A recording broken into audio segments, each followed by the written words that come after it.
right, thank you, everyone. Thank you for being here.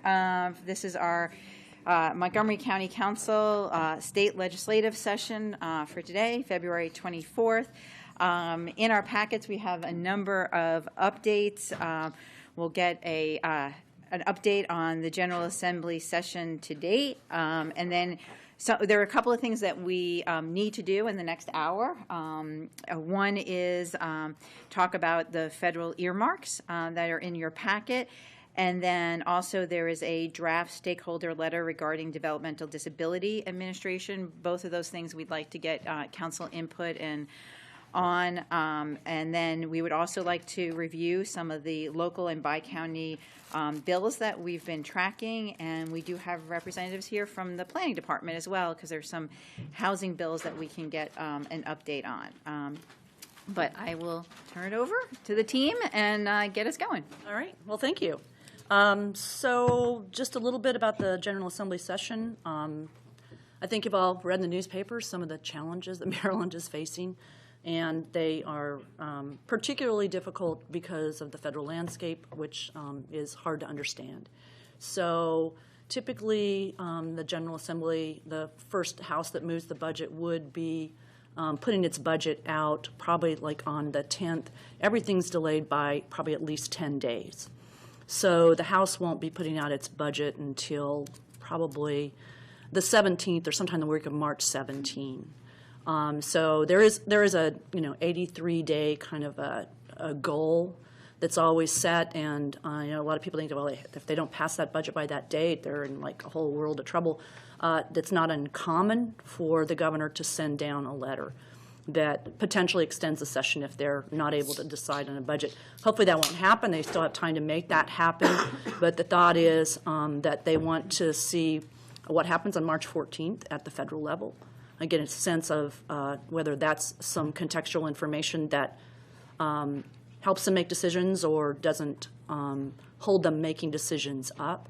And then the thought is that potentially they will get a budget out on time, but they may need to return after the session adjourns, maybe in the fall, when they have more information about the federal landscape and some more information, too, about the state situation. So that's where that stands. The Budget Reconciliation Act is actually going to be heard on the 27th. That's this week. There are recommendations that do, I think that you've probably read this too, that do double the shift of the teacher retirement to counties. So that's an issue. It's out there, and I would assume when the Budget Reconciliation and Financing Act is heard on Thursday, there will be a whole litany of additional recommendations, since it sounds like the Senate has an interest in potentially going about $500 million deeper into expenditure cuts. So that's where that stands. And also it's the height of the session, so there's a lot of big bills being heard right now, of which one is the solar bill that's going to be heard on Friday. And there will be representation from the council on that. And trying to think if that's really kind of where things are at right now from that one. Great. All right. Before we move on, anyone have any questions on the general update? No? All right. Why don't we move on to the federal earmarks? Sarah Morningstar with the Office of Intergovernmental Relations. Nice to see everybody. I would, with regard to the earmarks, in your packet, you first had a chart showing pending earmarks for FY25 that are in bills that are pending. We've been requested to look to FY26, submit projects for FY26 without going back to FY25. So depending on what Congress does with FY25, we may be going back to FY25, but at this point we've been directed to please come in with projects that are not related to what we have already in FY25 bills. So the list of projects that you have brief descriptions of, there are 11 of them that cross a number of different departments, transportation. I can go through them individually, or do you want me to do that? Okay. So I can do a 10,000 foot. So Department of Environmental Protection has a Wheaton Environmental Arts Walk and Streetery project with a request of $1.8 million to, as the description shows, to revitalize a certain area of Wheaton. anybody want more information on that? Okay. The next project was put forth by the Community Use of Public Facilities, dealing with an out-of-school time network, creating an out-of-school time network with an earmark request of $1 million. It would provide developmental education and mentoring services to youth during non-instructional days and would include being open after school as well as weekend hours. Again, seeking $1 million for that. The next three were advanced by our Office of Emergency Management and Homeland Security. The first one dealing a joint public safety operations center. It's a collaborative project to enhance emergency preparedness, response, and mitigation. That's a request for $3.2 million. With a number of these, I will say, we look at the instructions that are provided by our congressional delegation to see what accounts this project may fit under. So for some of these, for this one, for example, we would try to seek money under FEMA, and again, working with our congressional delegation to see if it's viable. The next is a perimeter fence project, a Public Safety Technical Operations Office perimeter fence and gate request for $975,000. The next is a Public Safety Youth Educational Immersive Experience project program requesting $200,000. It would create a summer program for youth to attend a program hosted by multiple public safety agencies serving the county, including emergency management, homeless security, fire and rescue, to give kids a chance to see what's possible in those areas. Under HHS, we have a mobile crisis outreach team vehicles. It's a request for vehicles to transport mobile outreach teams that the county has. That's a request for $200,000. HHS also put forth a public health service, HIV, sexually transmitted infection services for $776,138. That's in there because the money is drying up. And we were encouraged in a conversation with our congressional delegation staff to go ahead and put it in, see if there's going to be any money for it. Again, no, the federal picture is so murky right now, but it's almost sort of a no ask, no get, and that we should at least advise them of the situation that we're having. The next three projects were DOT projects: Georgia Avenue bus lanes for $6.4 million to improve existing temporary bus lanes on Georgia Avenue.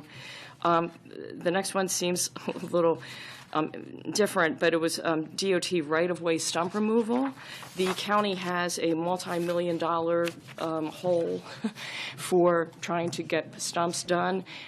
We don't really know if there's something that's eligible, but again, we weren't told not to, so we're going to put it in, but I don't know that there's a real clear eligible transportation account for that. The third for DOT is a safe street lighting, installation of high-efficiency street lighting in high-priority sections of the county, seeking $1.24 million. The last earmark request is for $3.98 by the police, an AI-based predictive policing and community engagement enhancement project that Montgomery County Police would be doing in collaboration with the University of Maryland, integrating cutting-edge AI technologies with intelligent-led policing to enhance crime prevention, resource optimization, and community relations. This is something that is being developed, again, in collaboration with the University of Maryland, and they would be seeking about $4 million. So with that, the portals, we have to put these requests into our delegation portals. Our senators' portals for consideration is open now. You need to have information in by the 7th of March. Congresswoman April McClain Delaney has her portal open, same deadline, March 7th. I have not seen portals yet for Congressman Ivey and Congressman Raskin, but we'll keep an eye out for those. So with that, I'd be seeking the council's okay that these projects can be submitted for consideration.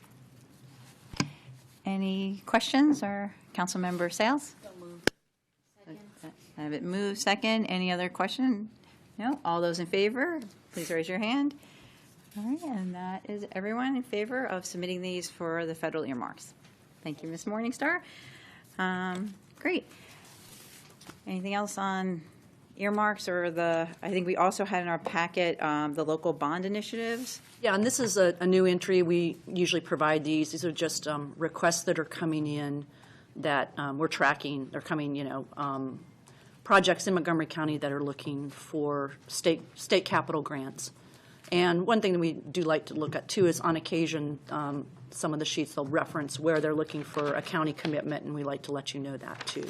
So this is a list that will continue to grow, I'm sure, but this is the first iteration of that. Great. All right, not seeing any questions. If we could move down to the, just in case we are pressed on time, because I know PHP has a committee session after this, to the letter on the developmental disability, developmental disability administration. That's right, yeah. Sure. So Leslie Fry, legislative analyst with HHS. So the governor's proposed budget initially proposed $197 million in cuts to the Developmental Disabilities Administration's FY25 budget. And the news late last week was that those FY25 cuts will be essentially restored. However, there is still proposed $450 million in cuts for FY26 to the DDA budget.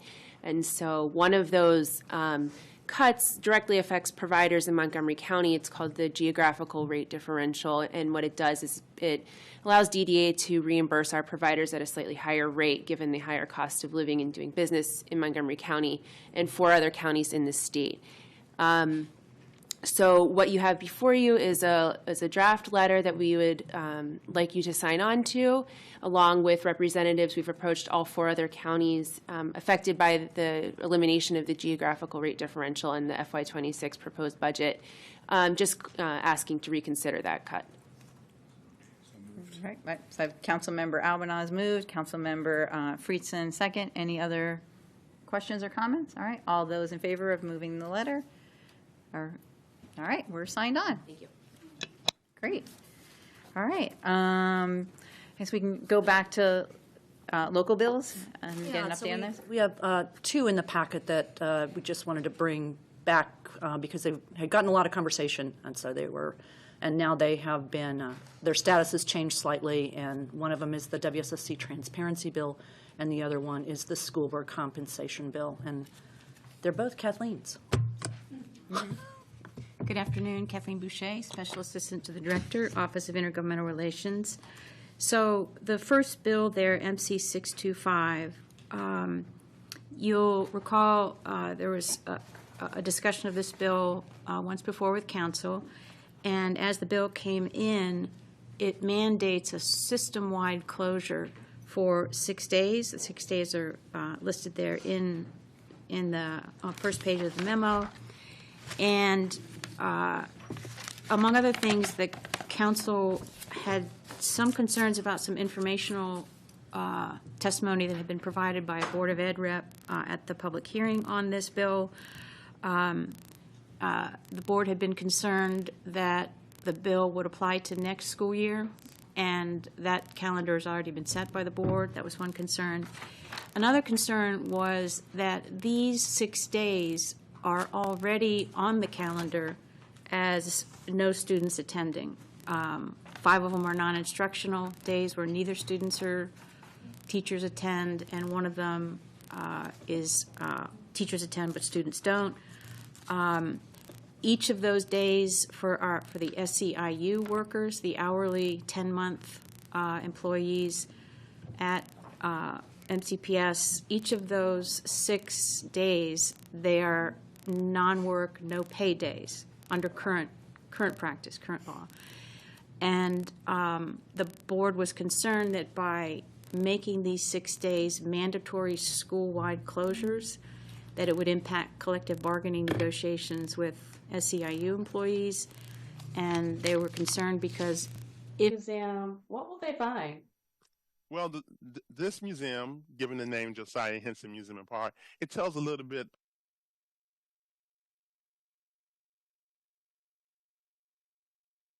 concerned with the original bill that one of the days, Eid al-Fitr, it was by making it a mandatory holidays when teachers are not there either, because it's currently a professional development day next year, that by making it a day where even teachers aren't there, they'd have to extend the school year by a day. So The bill has been amended, first by the Education, Elections, and Health Committee in the delegation, and then on Friday by the full delegation with some amendments. First, the bill delays its application until FY 2026, 2027 school year. It also strikes language that makes it a system-wide closure for teachers and students, and modifies it to be on these days, no student attendance. It also adds Juneteenth as one of these days, no student attendance. It was described by the sponsor as consistent with current practice. And I did speak with the board's legislative affairs coordinator, Patty Ersprung, and she, I think it is consistent in the sense of when students attend, when teachers attend, et cetera. She did share with me some ongoing concern. She indicated that the board has not taken a position on the bill as amended. The board won't take a position. Well, actually, at the time I wrote this memo, the full delegation hadn't taken a position. They now have. She had indicated to me that the board wouldn't take a formal position until the full delegation acted on the bill, which they have now. She said that the amendments do not fully address the board's concerns about fiscal impact because of the potential, it's my understanding, potential influence on collective bargaining, possibly. That's possibly. And she indicated that the bill still conflicts with the board's 2025 session platform, which is essentially local autonomy on decisions like this for the board, for the calendar. And she anticipated it would be result in an opposition to the bill by the board. County executive supported the original version of the board. He supports this version. I should mention, I reached out to 2 representatives of SEIU last Thursday, I believe, and asked for comments on the bill, and I have not received any. So I think that's the update at this point. And what did the full delegation decide on Friday? They adopted the amendments that the committee adopted. The amendments I just described were adopted by the full delegation on Friday. Yeah. Great. And I erred because this is not the compensation. Okay. Here, so. There's a number of bills on MCPS, or our school, so Council Vice President Jawando. Thank you, Madam President, and thank you for the update. And that the delegation passed it unanimously, right? Is that? That's my understanding. Okay. I could check that, but I believe that's correct. That was the information I got, but if you I believe have it's correct different because it was information- portrayed as consistent with Yeah, with the board's issues. current practice. I really appreciate the amendment, the offering of amendments. I am sensitive to the school boards wanting to maintain its autonomy over the schedule. And I appreciate they added Juneteenth. That was one of the things I raised. Normally, you're out of school at Juneteenth, but sometimes you're not, depending. But it's already, there are school things happening. So it is already, if you look on the current MCPS calendar, they already observe Juneteenth, but this would just codify it. I would recommend that we, not take a position. That's my view, based on deference to the board. While I do appreciate the amendments, I'm sensitive to their ability to manage their schedule. So, Thank you. All right. Let me go to Councilmember Sales and then Katz and then. Do we know, thank you, Madam Chair, if there's been a hearing yet for this bill, or if it's been cross-filed? So this is, at this stage, a local bill that the public hearing was a local hearing in the fall here in Rockville with our delegation. Okay. And since the full delegation has now decided that it's going to vote, that it voted on it and took a position, it'll now go to a hearing in the House Standing Committee. Okay. Okay. I agree with Council Vice President Jawando. Councilmember Katz? Thank you very much, Madam Chair. And I agree with Vice President Jawando as well. But what happens if, as an example, Rosh Hashanah or Yom Kippur is on a Saturday or Sunday? How does How does this fit into the law?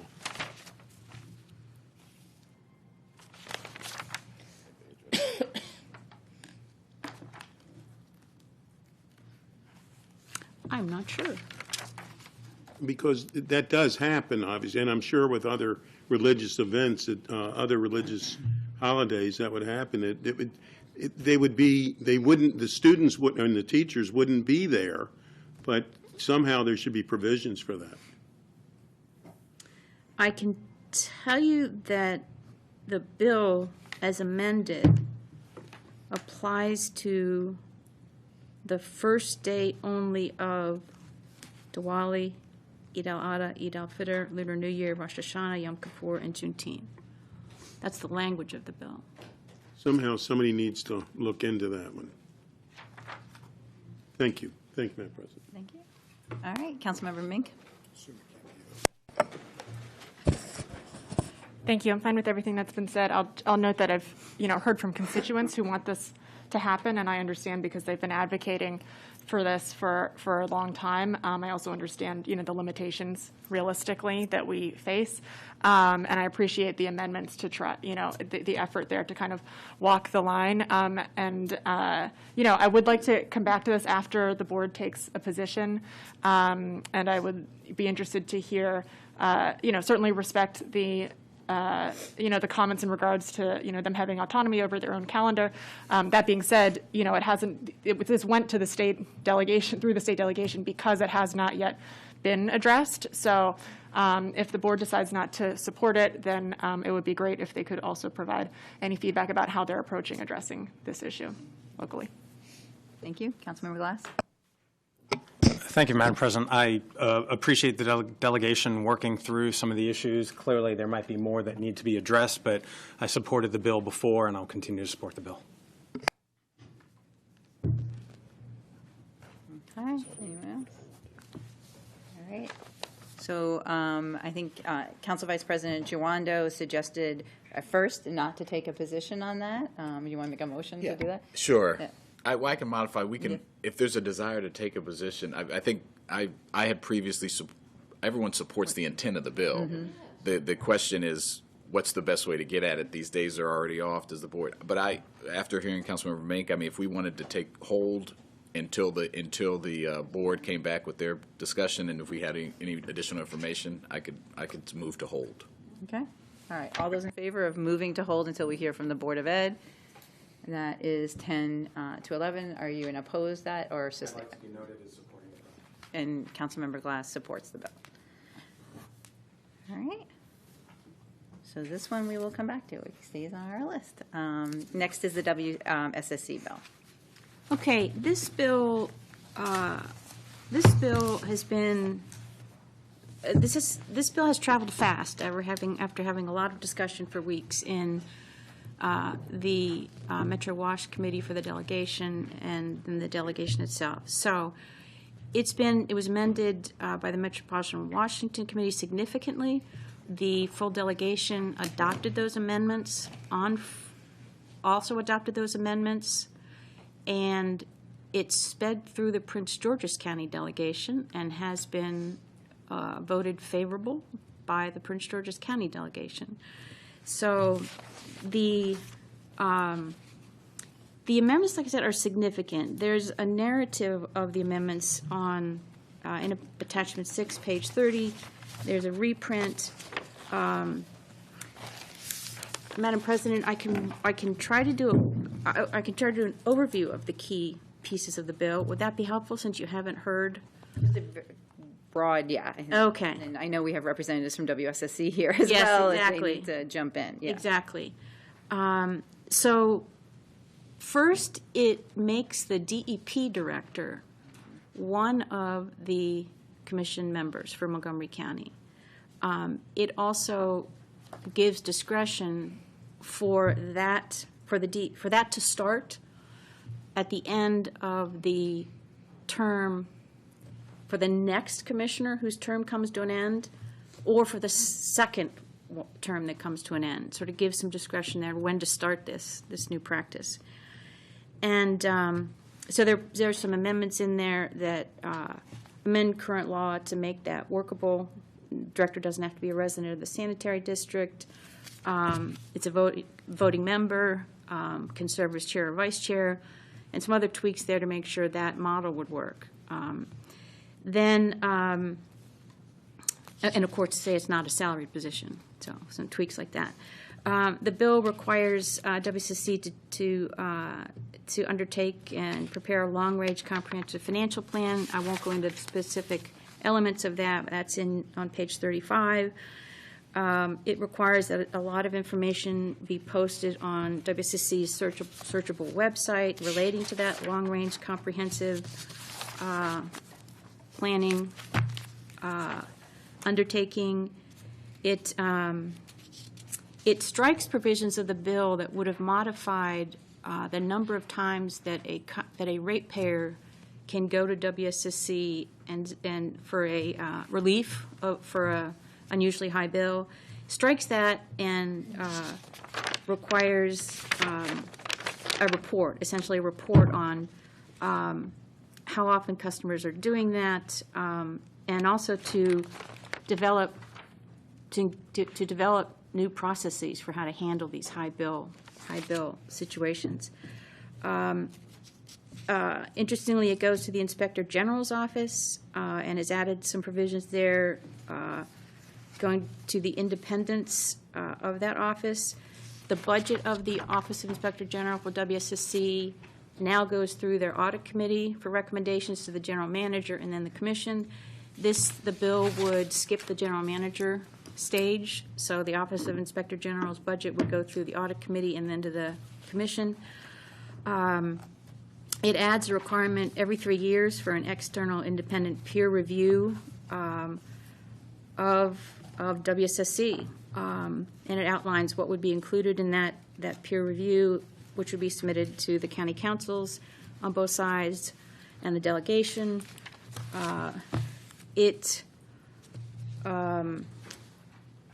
And importantly, it maintains a provision that requires WSSC to appoint a representative to the Avenel Coordinating Committee. And I know others here are much more familiar with the details of that situation. I know Monica Marquina, the director of WSSC's Intergovernmental Affairs, could speak to that as well. So it maintains that.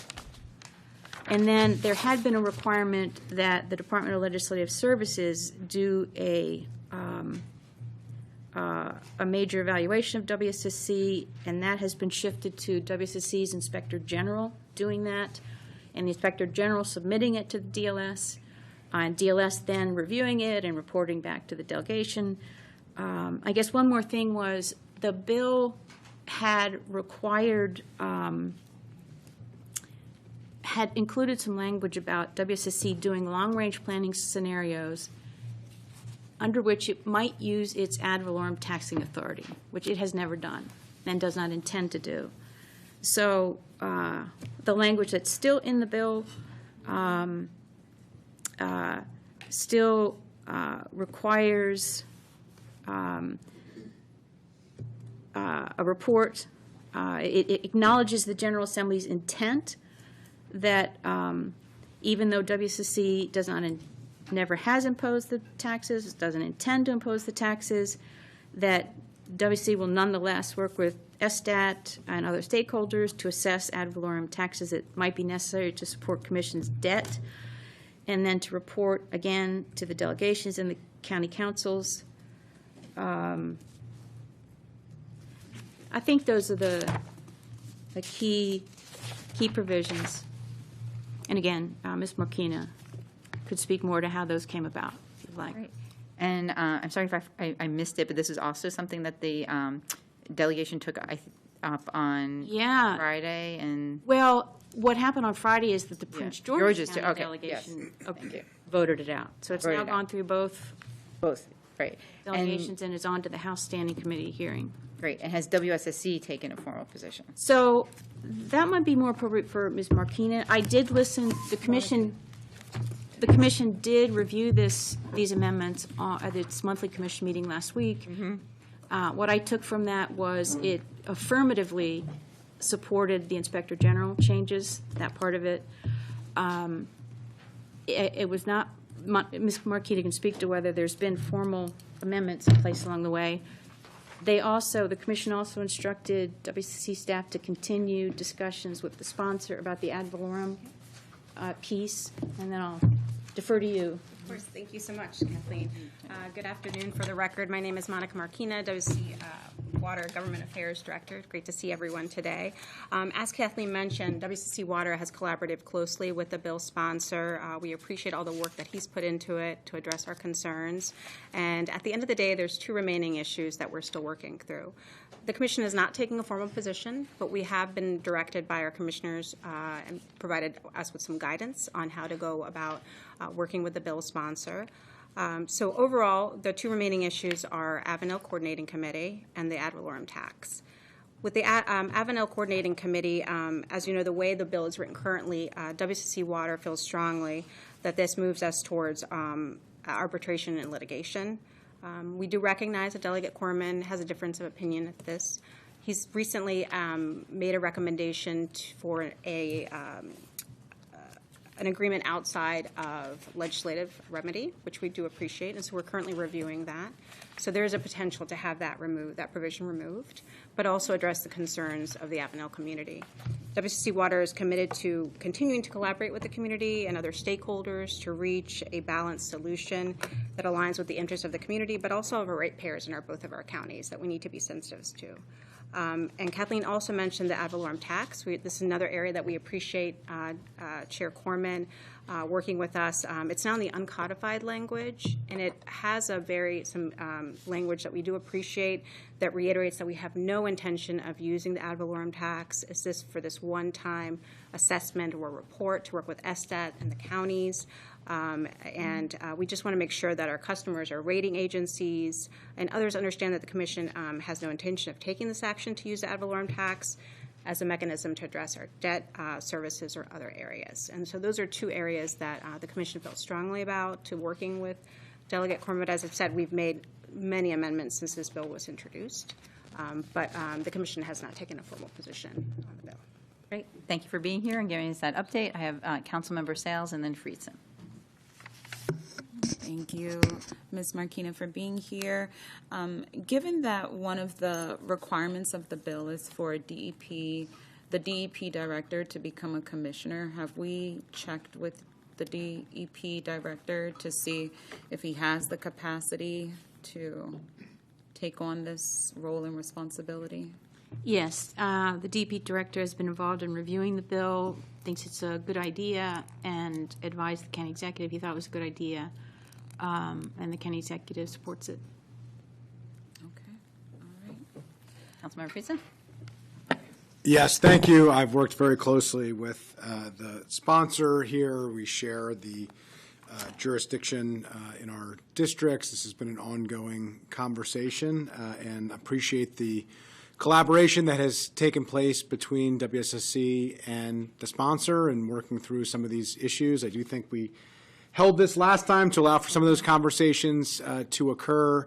There are a couple items that still need to be worked through, but ultimately I am comfortable supporting the bill and would allow for some room to allow those negotiations to occur, but to show our overall support for the sponsor and the legislative initiative and effort here to move the ball forward. So I would move that we support.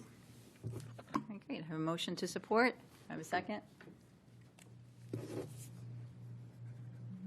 Not seeing a second. I believe then without objection, we will continue to hold on this until we get more information.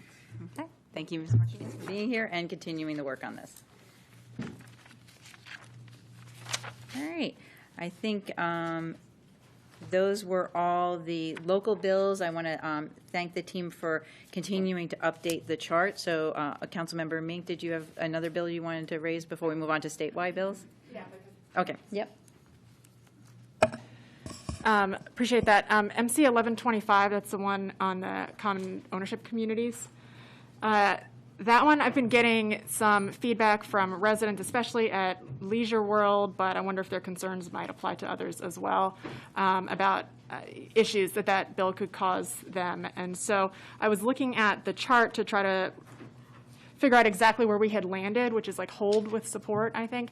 So I just wanted to see what that held with support means exactly and how that's being communicated, and note that, my preference would be that that we send this forward as not as just holding, not necessarily with the support, until we get some of these questions answered. So their concerns are primarily that it would, without some amendment, that the bill would make governance of COCs much more difficult, and including making it more difficult to get owners and residents to volunteer to serve on common ownership community boards, which is already very challenging. Great. Do you have an update on that bill? Yeah. Sure. So the sponsor is aware, the Delegate Spiegel, sponsor when it was in delegation, is aware of Leisure World's concerns. I believe he is working on amendments with them, last I heard, which was about a week ago. So the bill did move out of the delegation unanimously, and so it's going to be heard in the standing committee later this week. Right. Can we clarify, or I'd like to move to clarify that the council's position is held as opposed to support or held with support? So could you just remind us what was communicated to the, as the council position? That would take me a second. Okay. I'm not sure what we wrote on the exact. It says held with support. Yeah. Yeah. Yeah. We were feling positive. Right. We didn't towards do anything about it. Right. I will note that I now have stronger feelings about this. We're moving. Right. They've got this. They got the bill hearing in the House on Thursday. There are significant concerns being generated that are causing me concerns. And given that, I think that our position was a little bit wishy-washy. I would move that we clarify our position to just being a hold. Okay. So I have a motion to change our position on this bill to a hold. Do I have a second? Second. Council Vice President Giwando, second. Any conversation or questions on that? Not seeing any. All those in favor of changing our position on this bill from a soft support, I guess, to now a hold, please raise your hand. I have 1, 2, 3, 4. We'll make it unanimous. It's unanimous.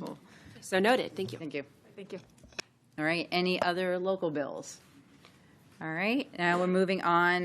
There were a couple of statewide bills that we just wanted to get an update on. I don't believe we have talked about particularly the Housing for Jobs Act, and it's a big one that we wanted to just get some highlights on and see if, not today, but maybe in the future, take positions on. So I think we have representatives from the Planning Department here. Madam President, we also have Barbara Jay from the Board of Appeals, and the bill significantly impacts her work as well. Great.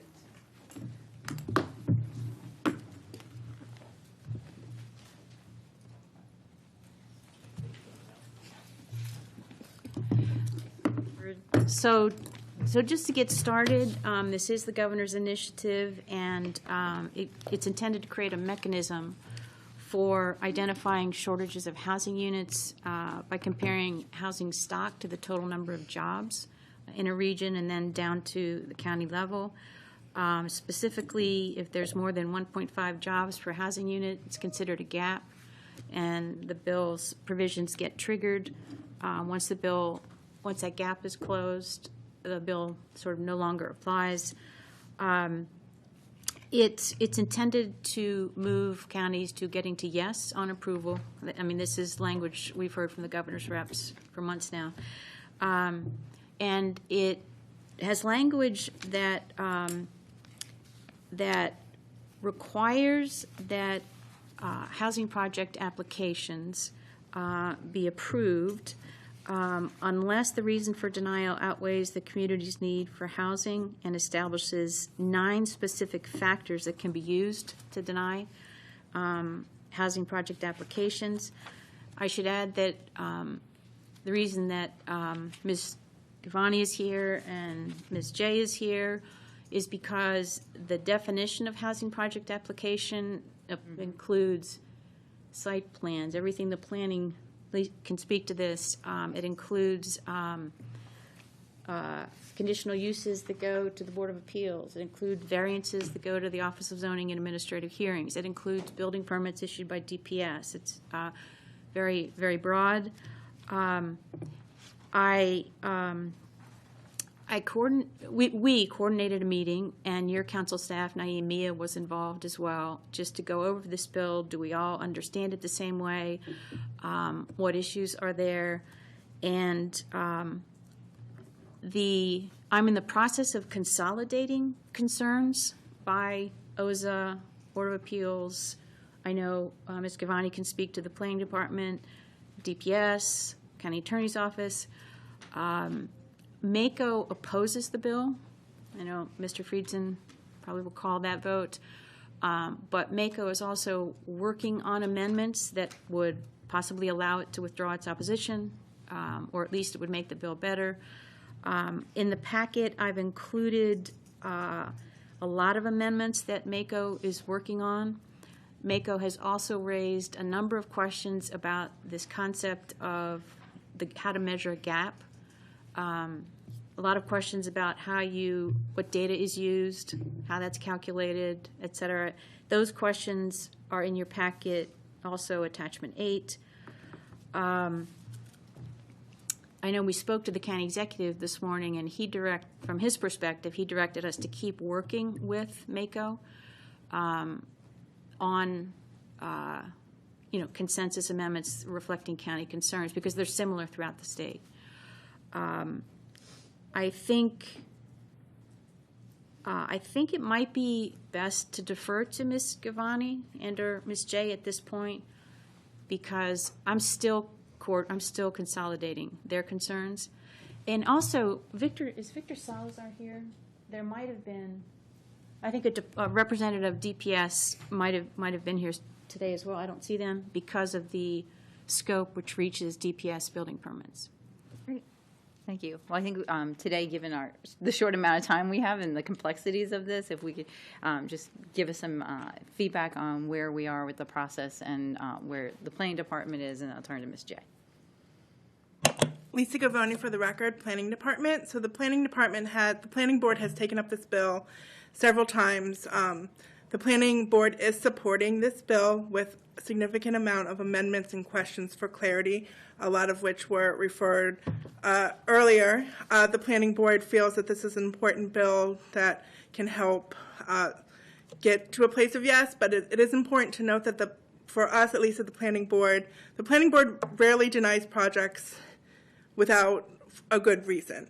The Planning Board typically approves with conditions. Those conditions tell you what we need to move the project forward, but the Planning Board does not typically deny a lot of projects, so we feel like this is not a large impact for the Planning Board.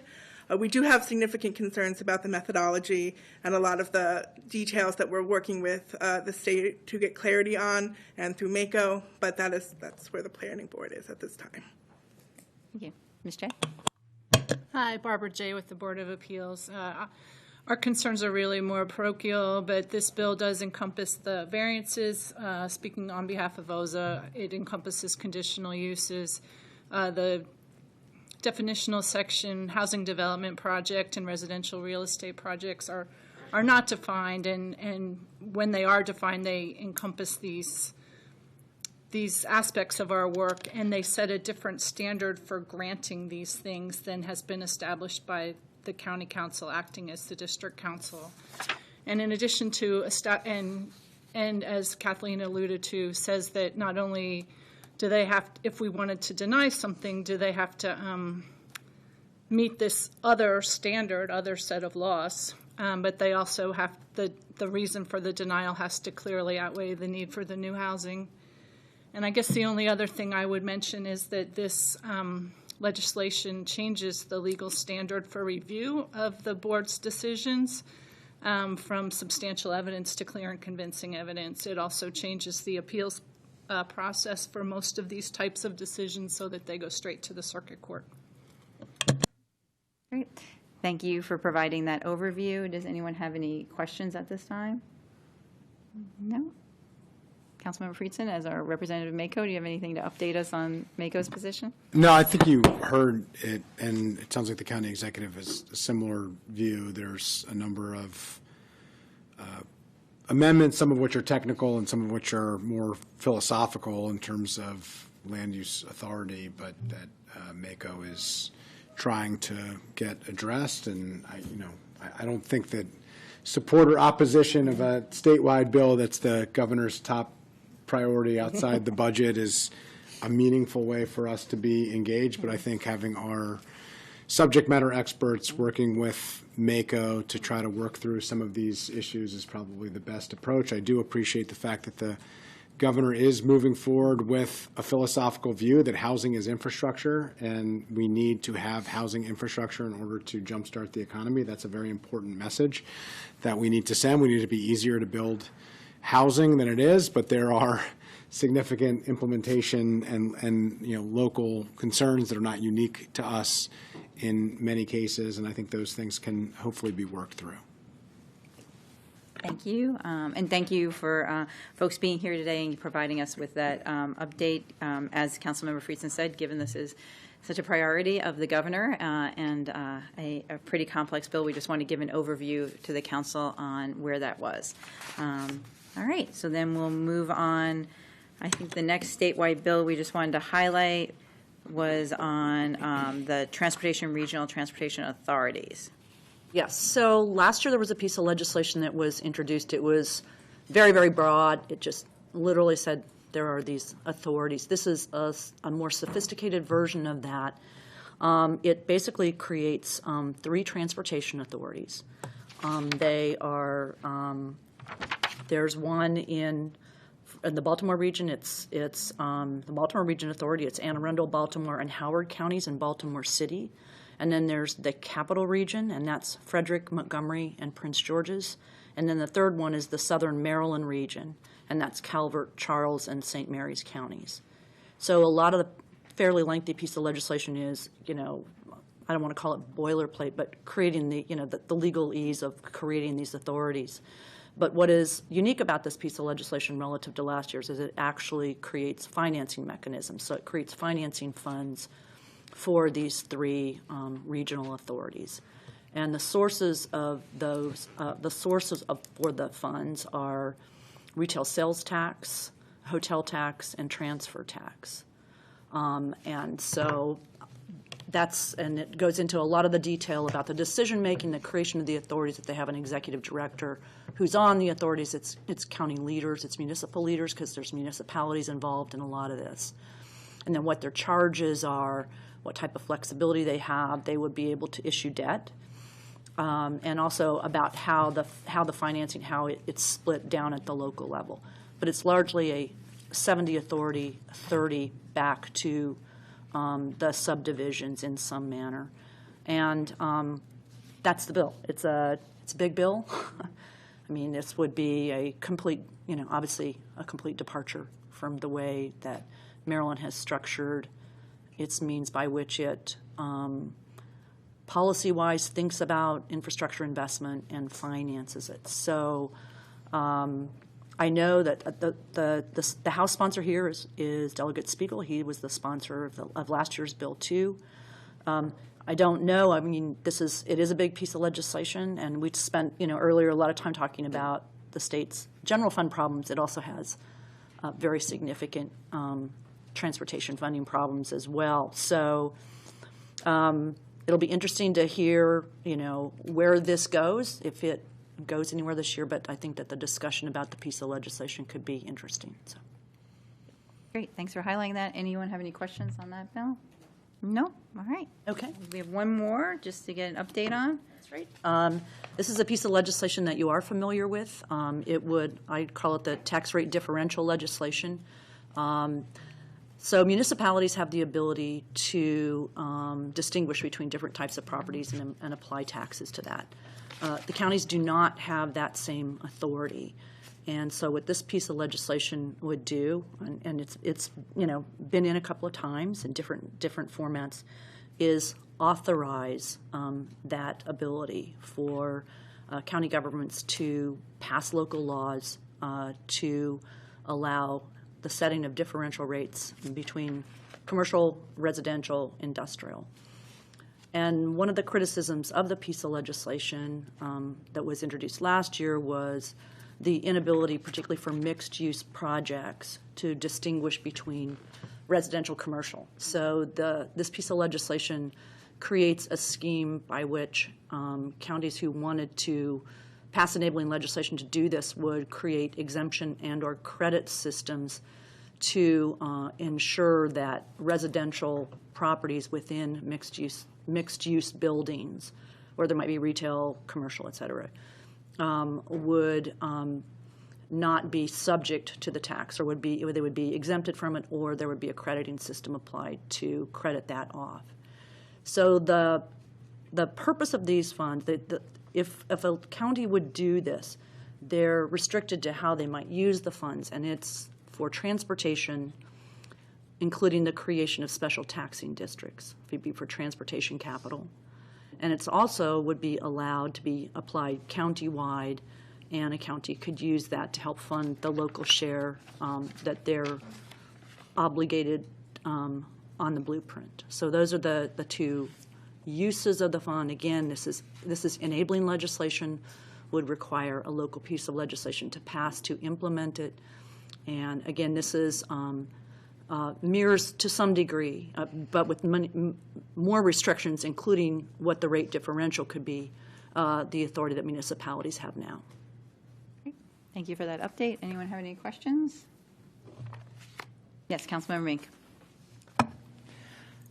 Just commenting that obviously, given the times that we're in, any kind of authority that we can have to even be able to consider more options for generating revenue, I think is important. So I'll just note that. Okay. And I hope that as we get more details, that we can return to this conversation. All right. Not seeing any other questions on that one. We can return to it as we see how the session is going. There was nothing else in the packet to review. Does anyone have anything else they'd like to talk about? All right. If there are, let us know for our next session. I just want to thank the team for being here and all your work.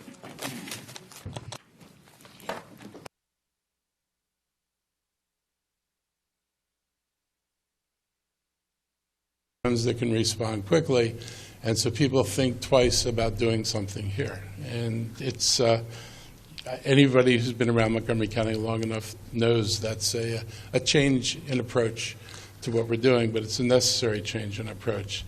An owner or a tenant of property that is used as a residence or business can apply for a grant for a security camera for your home, and up to, I think it's 5 security cameras for businesses. So if businesses wanted to